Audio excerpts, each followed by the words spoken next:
Welcome to church. Welcome, Believers House. Thank you for joining us today. Thank you for making it to service today. We are so glad to have you with us. This is the day the Lord has made. We rejoice and we are glad in it. We are so glad because we know that God is here with us. Because that's what the Bible says, where two or more are gathered, He is with us. So we know His presence is here. We know His power is here. Before we continue, I just want to encourage you to send this link to someone. Let them know that we are on now. Let them know we are on so they can partake of the blessings of God upon this house this afternoon. We'll be joined shortly by Minister Kemsara. I want you to engage with the worship. Give God the best praise He deserves. Like we said, the worship is not just about the song, but we want to connect with God with our hearts. We want our hearts and our attention to be on God. And today we'll be rounding up on the series we started on the church. And I'm so sure you will receive a word from God specifically for you. You will be enlightened as we listen to God's word today. So just sit down, make sure you're not distracted, put away anything that will distract you, and enjoy God's presence in this house today. Let us pray. Father, we are so grateful. Thank you so much for your presence. Thank you for your honor upon this house. Thank you for your power, oh God. Thank you because you always speak to us when we come together in your name. Lord, we just declare your glory and your manifested presence today in the name of Jesus Christ. We thank you, Lord, and we bless you. In Jesus' name we have prayed. Amen.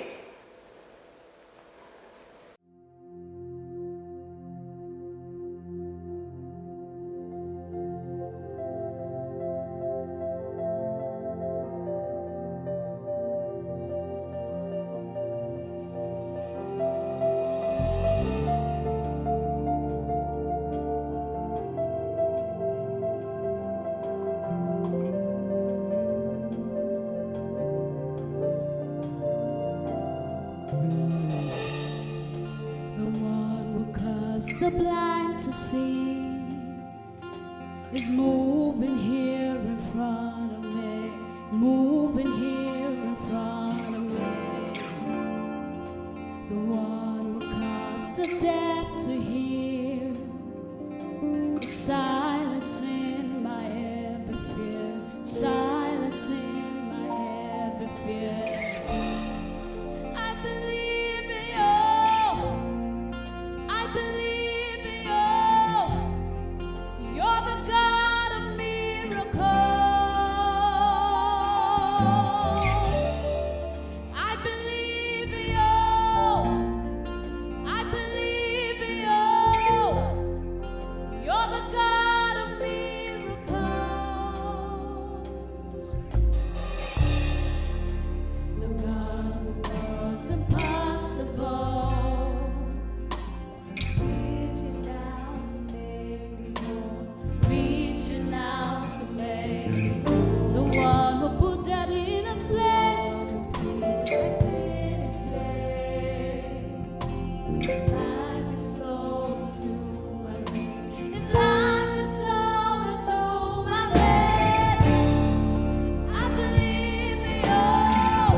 Glory be to God, yes and amen. We believe in you, Jesus, and we thank you. We thank you for another opportunity that we have to gather together like this online. We do not take this for granted at all. And I want to thank every single one of you who have joined us from wherever it is in the world that you are watching us from today. We thank God for you. We thank you for taking out the time to be with us.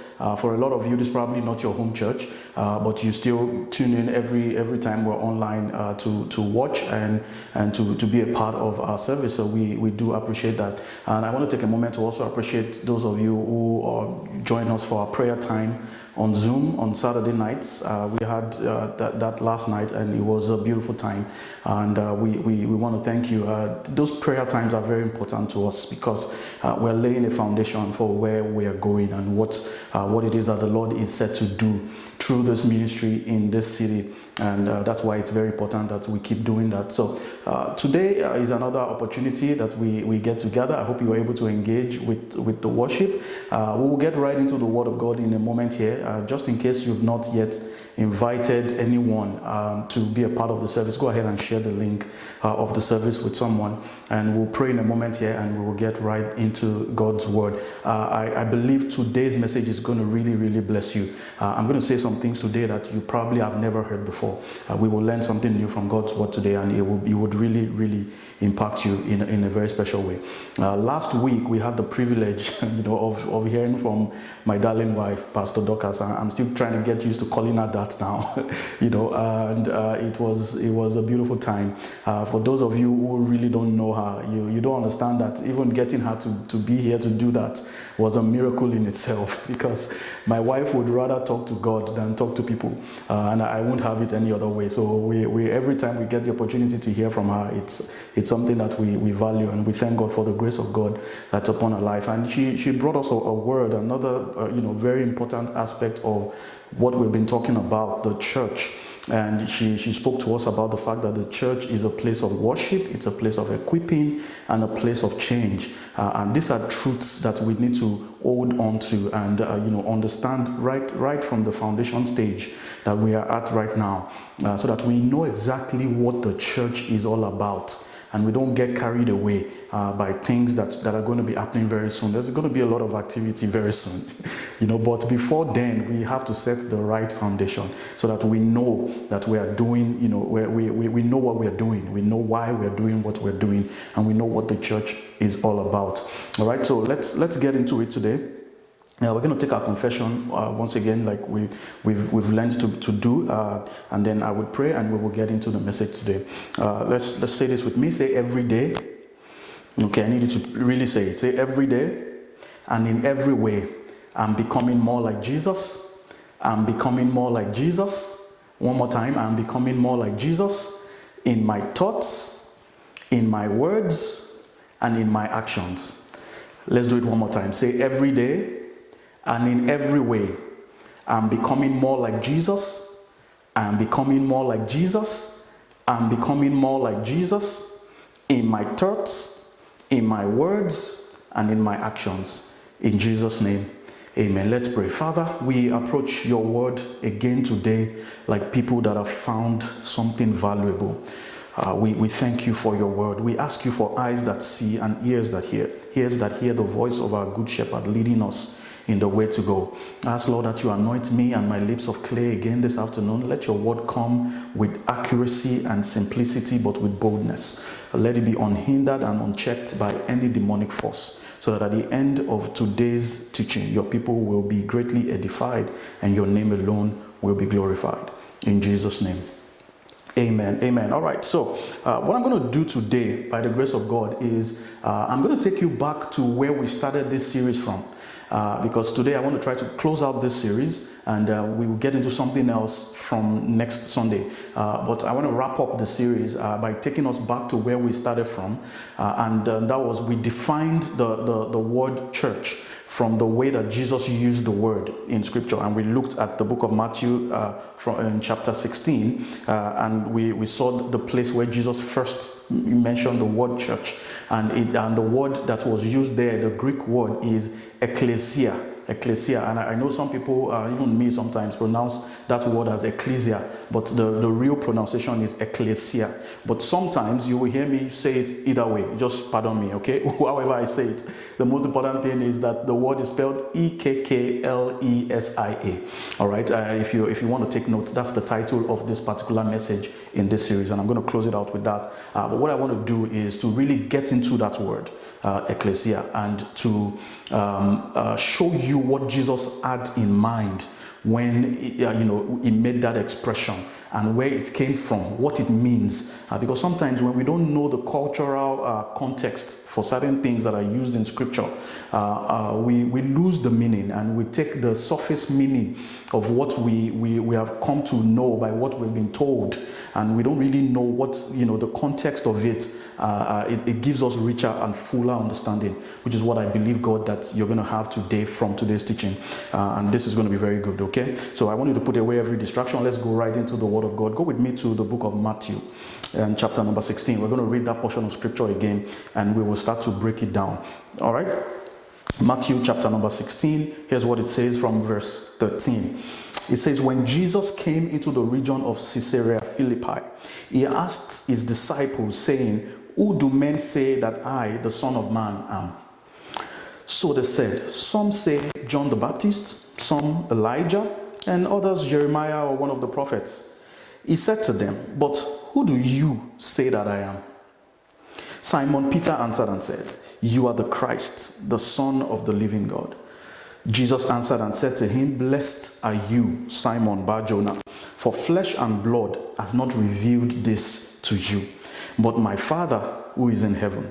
And I also say to you that you are Peter, and on this rock I will build my church, and the gates of Hades shall not prevail against it. And I will give you the keys of the kingdom of heaven, and whatever you bind on earth will be bound in heaven, and whatever you loose on earth will be loosed in heaven. Then he commanded his disciples that they should tell no one that he was Jesus the Christ. Very interesting passage of scripture. And we established from that very first message in this series that the word ecclesia is the called out ones. And if you missed any part of this series, please go back and listen to it. Listen to it from the beginning. It's available on our audio podcast platform.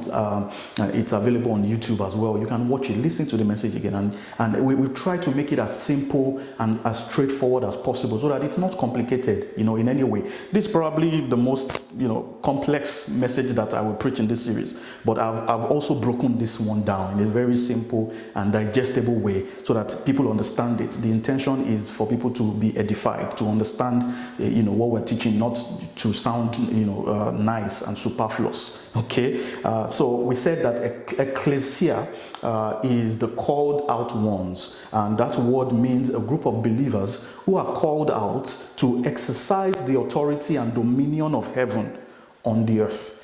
To exercise the authority and dominion of heaven on the earth. And this is where we're going today, really, in this message. But I'm going to build it up, at one stage after another. So let's look at verse number 18 in that scripture. And we mentioned this, the fact that when Jesus and Peter were having this conversation, verse 18, it says, and I also say to you that you are Peter, and on this rock I will build my church. This is one part of this scripture that kind of confuses people when they see that Jesus said you are Peter, and people know that the word Peter means rock. And then Jesus said, on this rock I will build my church. So some people assume that Peter was the rock on which Jesus said he was going to build the church. But that's not what happened here. And we said this. But let me break it down to you in a simpler way today. Now, the word Peter is Petros, a piece of rock. It means a piece of rock, an apostle, if you like. But what Jesus said was, just as you are Peter, almost saying that, you are Peter, but on this rock. So he was saying you are Petros, but on this rock, Petra. Petra means a mass of rock. So Petros, which is Peter's name, means a piece of rock. But what Jesus said was, you are a piece of rock, but on this mass of rock, I will build my church. In other words, on the mass of the revelation that you just said, on what you just mentioned now, that I'm the Christ, the Son of the living God, and the fact that the Father is the one who revealed this to you, on that revelation, I'm going to build my church.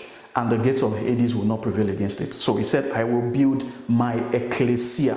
I will build my ecclesia. That's what he said. So when he said that, one of the interesting things about that is that expression meant something different to the disciples than what it means to us today. And we'll get there in one moment here. And then he said, and the gates of Hades shall not prevail against it. So we've said Petros is a fragment of Petra. So we have that in the bank, that it's not Peter. He wasn't talking about Peter. Peter is just a piece of the puzzle. Peter was one of the apostles, and Peter did do a lot for the gospel, to bring the gospel this far. But what Jesus was saying was that on the mass of rock, on that revelation, he is going to build his church on the revelation of who Jesus is. All right. And when he used the expression Hades here, he wasn't talking about hell as in hellfire. That's not what he was talking about. He was saying that on the emphasis there is not on Hades but on gates. So what he was saying is that the gates of Hades will not be able to prevail against it. Again, this was an expression that the disciples understood, because in that time, it was the gates referred to places where decisions were made. It was in the gates of cities that authority resided, that decisions were made. That's where the watchman would stand and see that someone was coming and danger is coming, and alert the warriors, or see that somebody was bringing goods and tell them to open the gates. The gates meant something. It was symbolic. I just don't have time to go deeper into that, but I need you to understand that what he was expressing here was that the gates of Hades, in other words, the places where decisions are being made for the kingdom of darkness, will not prevail against my ecclesia.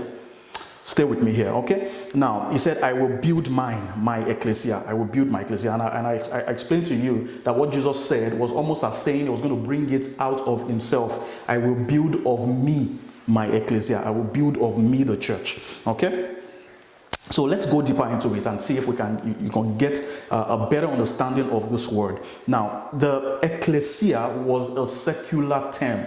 Point number one, if you're taking notes. The ecclesia was a secular term. It was not a complex spiritual terminology.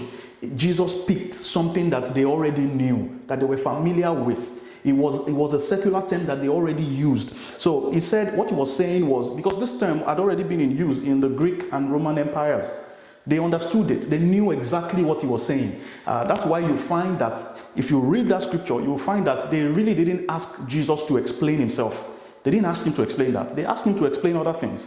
As you will find that Jesus mostly spoke in parables, and the disciples most times will come back to him to say, Master, what did you mean by this? Explain this to us. But this particular expression, nobody asked him to explain it, because they knew exactly what he was saying. They understood it because it was a secular concept. It was something just like the word apostle and some of these other things that were already being used in the secular world. And it doesn't mean that it originated from Satan because it was being used in the secular world. This is ideas that God helped men to come up with, But the fact was, it was already being used, by the Roman Empire, by the Greek Empire, and we will get to that in a moment here to understand exactly how the context in which it was being used and why the disciples understood him when he said this. The term ecclesia is also present in the Septuagint. The Septuagint is the Greek translation of the Old Testament. So you know that the Old Testament was mostly written in Hebrew,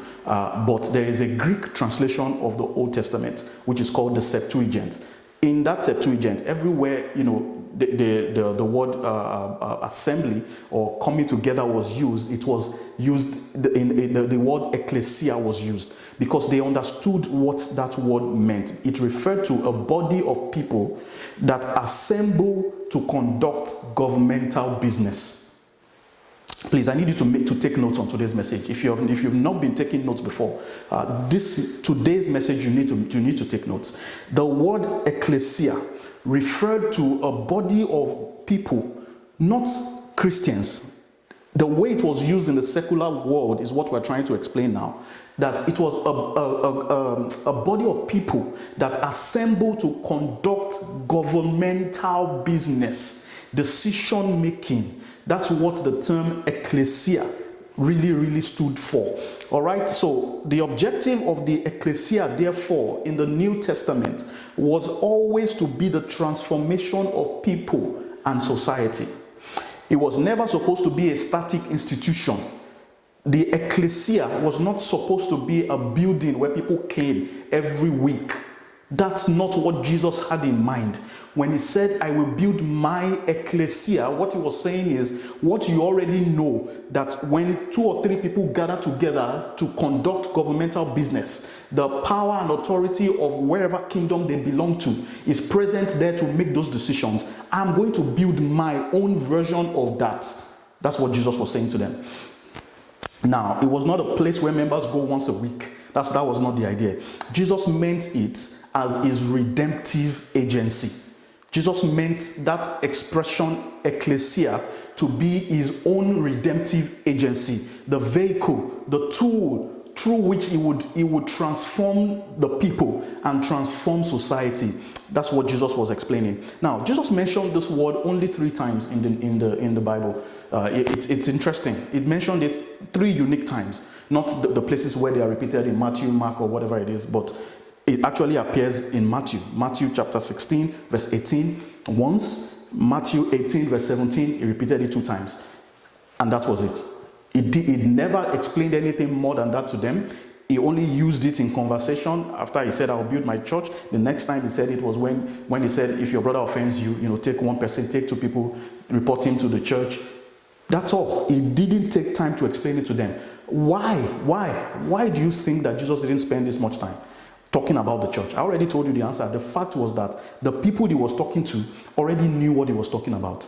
But there was something else that he needed to explain to them so that they would get a rich understanding of what he was saying.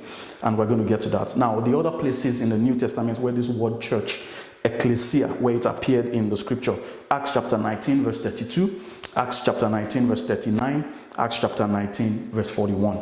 Now, in those 3 instances, it was referring to an assembly of people. An assembly of people. So that's what this word means. So why did Jesus speak so little of it? Jesus didn't talk too much about it because it was a concept that was already familiar to the disciples and they knew exactly what he was talking about. Point number 2, if you're taking notes, the ecclesia only needed 2 or 3. It only needed 2 or 3. Matthew chapter 18 from verse 18. Let me read it to you again. He said, assuredly I say to you, whatever you bind on earth will be bound in heaven, and whatever you loose on earth will be loosed in heaven. Now we're going to unpack this verse 2 in 1 second here in my next point. Verse 19, again I say to you that if 2 of you agree on earth concerning anything that they ask, it will be done for them by my Father in heaven. For where 2 or 3 are gathered together in my name, I am there in the midst of them. Now, this concept of 2 or 3 is not a scripture that we use as a consolation scripture when there's not a lot of people in church.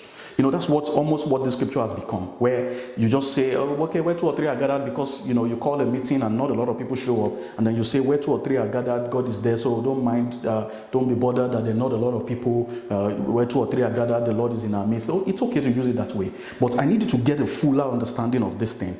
That what Jesus was saying here was that because the people already understood the fact that anywhere 2 or 3 people that belong to, let's say, Rome, for instance, if you find a place where there is 2 or 3 Roman citizens, they form something that is more powerful than, if they are in isolation. Whenever they come together, they bring the power and the authority of Rome into that place. This was called the Conventus Scipion Romanora. I just want to make sure I say it right because this is not my mother tongue.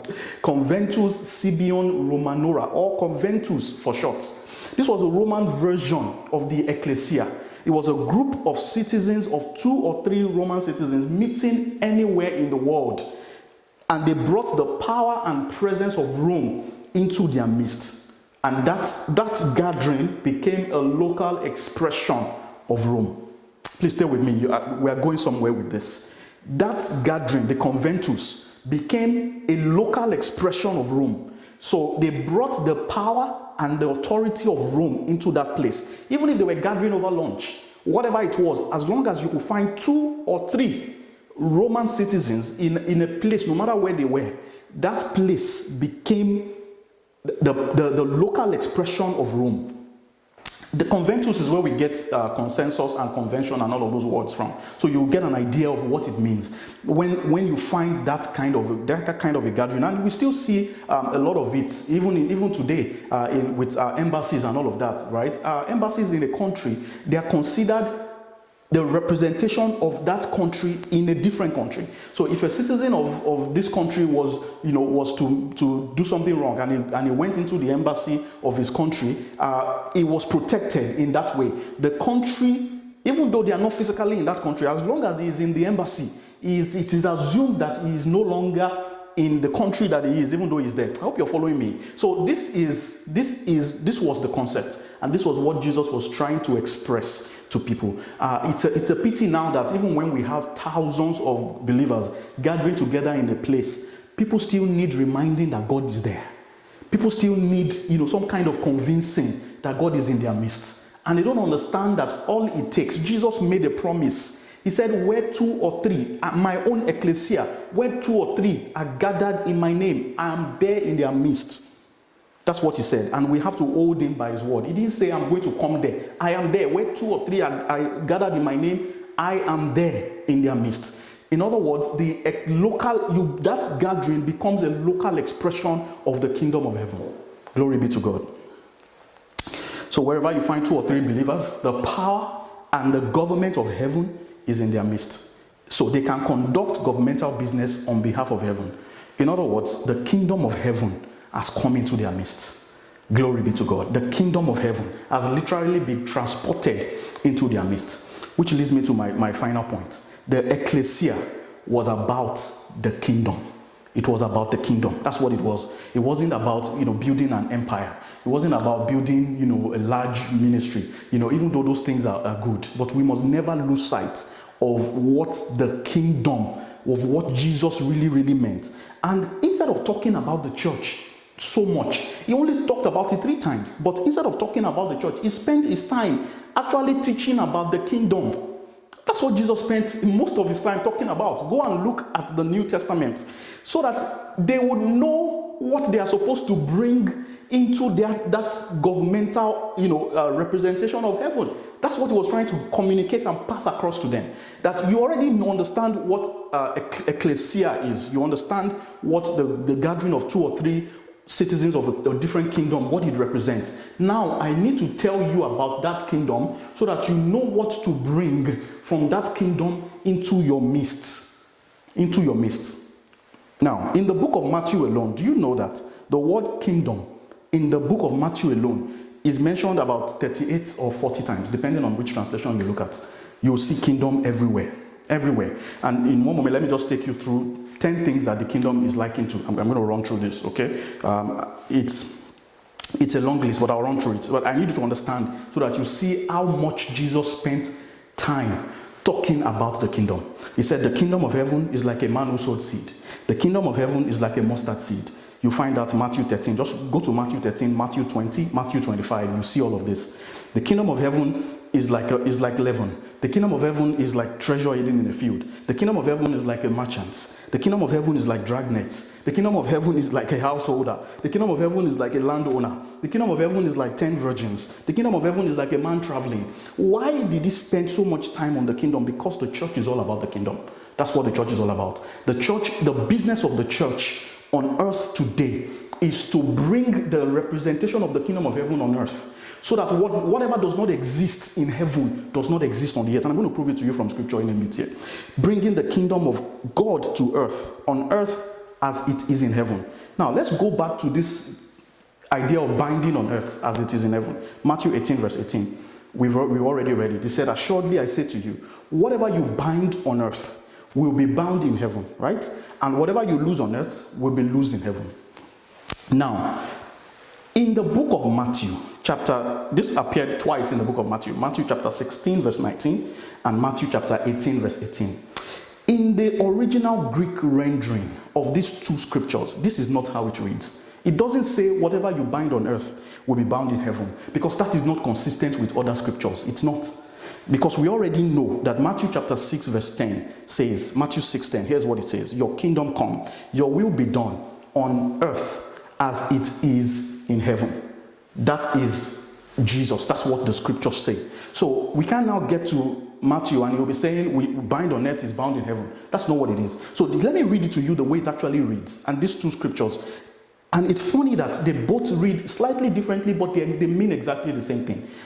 So Matthew 16 verse 19 in the original Greek, this is what the English version of it reads. It says, whatever you bind on earth shall be, having been in the heavens, and whatever you loose on the earth shall be, having been loosed in the heavens.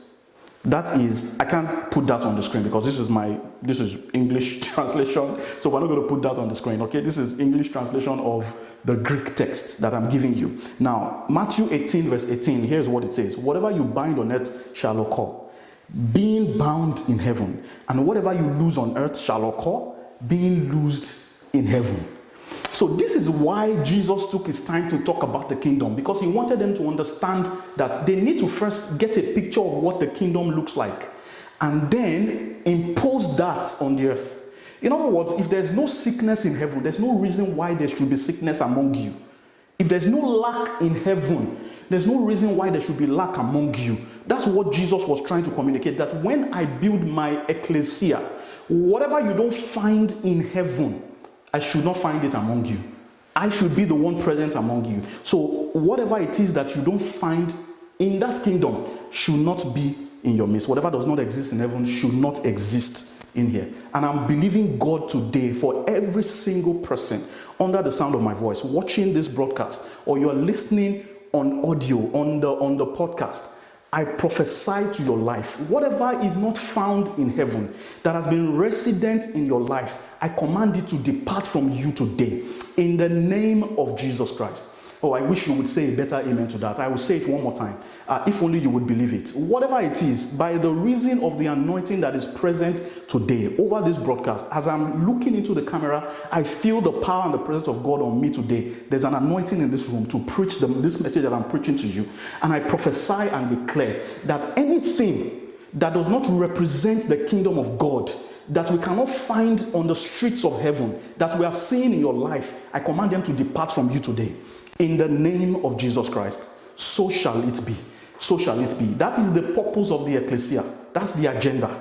The agenda is, thy kingdom come, thy will be done on earth as it is in heaven. So our job, therefore, is to study what is in heaven and to superimpose that on the earth. Glory be to God. Maybe you're watching today, you're not even a part of this kingdom yet. You have never at any time in your life made a decision, a quality decision to follow Jesus. You have never surrendered your life to him. You may have been around church, you may be watching online church everywhere, but you have never made a commitment to follow him. You've never said that prayer, and you have never made a decision to be a follower of Jesus. I want to pray for you today. We are giving you this opportunity every single week because we know that we walk by faith and not by sight. And there are people that are watching literally from all over the world. And today can be your day. Today is your day, in fact. It is your day. The Bible says if we believe in our hearts and we confess with our mouths that Jesus is Lord, we will be saved. And that's all you need to do. And we will take care of this matter once and for all and guarantee your eternal destination. And you begin this journey, come into the kingdom and see what the kingdom of heaven is like, and see that reality show up in your life and in your circumstances. Bow your heads wherever you are and say this prayer with me. Say, Lord Jesus. Please say it sincerely. Say, Lord Jesus, I believe in my heart that you sent Jesus to die for my sins. I confess with my mouth that you raised Jesus from the dead for my justification. I receive Jesus into my life today. I am born again. I am born again. Say, give me the Holy Spirit of God. One more time. Say, I receive the Holy Spirit by faith. In Jesus' name. Amen. Wow, I rejoice with you. I celebrate with you. You are now a child of God if you said that prayer. I want to encourage you. If you are in and around this environment, if you are in the city of Halifax, you are in Nova Scotia at all, I want you to write to us. Use the details on the screen now. And just write us an email, or if you're like me and you like sending, physical letters, send us a mail. We will receive it and we will be glad to stay in touch with you and bless you with materials that would help you on this journey. And if you don't have a Bible-believing church that you are a part of and you're committed to, we want to invite you to be a part of this family. God is building something amazing here and that we want you to be a part of. And if you are in any other part of the world, I want to encourage you to find a Bible-believing church wherever you are and join them and be a part of them so that you can grow, so that you can learn the things that have been freely given to you in Christ, so you can know your heritage, know what belongs to you in Jesus Christ, so that the devil doesn't push you around anymore. We are so excited for you and we thank God for your life. I want to thank you all, the rest of us who are born again, filled with the Spirit. Thank you so much for staying tuned to the service up until this time. We are so glad that you could join us and we thank you. Thank you for all of your messages and all of your feedback. Thank you to those of you who usually engage on the platform and on the chats and put comments and all of that. Thank you so much. God bless you. And if you've not yet done so, after the service, you can still share the link of the service and so that other people can be a part of this word that God brought to us today. I believe you have been blessed by this word, and I really, really thank God. I thank God for this, and I want to encourage you again, go through all of the messages, listen to this all over again, go back to This Is Us, listen to some of those messages again. We are on a journey, guys, we're on a journey, and I believe that God is helping us one step at a time. Don't forget, we're online for the rest of the year. We will be on Saturdays, we're on Zoom to pray at 7 p.m. Halifax time, and we on here on Sundays 2 p.m. Halifax time as well. We're here on YouTube for our Sunday service experience. So I want to thank you once again. I believe that should be all for the announcements. The final one is that the fact that our interest meeting on December 20th, like we've been saying, it has been postponed till next year. Okay, so we're not going to do that community interest meeting this year. We'll move it to next year. Hopefully, by the grace of God, we've been praying about this. The COVID restrictions will be lifted when the city convene again on December 9th. So we will look forward to that. So we want to encourage you, make plans to be at the New Year's Eve service. We're trusting God that we will be able to meet in this building, in the auditorium, to gather together and just share the word of God and look into the scriptures concerning God's mind for us concerning the new year, and then ring in the new year together by the grace of God. So we pray that would be a possibility, but we'll keep our eyes out. We'll keep monitoring the situation, and we will let you know if we're going to actually go ahead with that particular event. All right. So that will be all. I really want to thank you again for watching. Let me say a prayer over you today, and we will be on our way. Father, in the name of Jesus, I want to thank you for your grace and your anointing today on this message and on this series that we just concluded. Father, we thank you. I pray that you watch over your word in the lives of your people. Ask, Lord, that everyone that is watching today, especially those who have been consistently consistent from the start on October 18th, who have watched all our messages, who have been tuning into our online services, both those who call Believers House home and those who wish they could call Believers House home, but for distance. I pray for them wherever they are, that every issue in their lives that needs a representation of the kingdom of heaven, by virtue of this message today, I pray that you will visit them and visit that situation. In the name of Jesus Christ, I declare over you, you will come back with a testimony. In the name of Jesus, everything that is giving you sleepless nights in this season, I prophesy over you, an end has come to it. In the mighty name of Jesus Christ. Thank you, Lord, for today. We bless you. We pray as we go this week that your hand will be upon us, that your grace and your glory will be manifested in our lives and in everything that we do. I bless you with the love of God, and I release the grace and the power of God over you and all that is yours, all of your activities this week. No evil will befall you, no plague will come near your dwelling place. In Jesus' name, amen. Glory be to God. Thank you, guys. God bless you. On behalf of my wife and I and all of us here at Believers House in Ammons Plains, Nova Scotia, we want to thank you for watching, and we will see you again next Sunday. God bless you.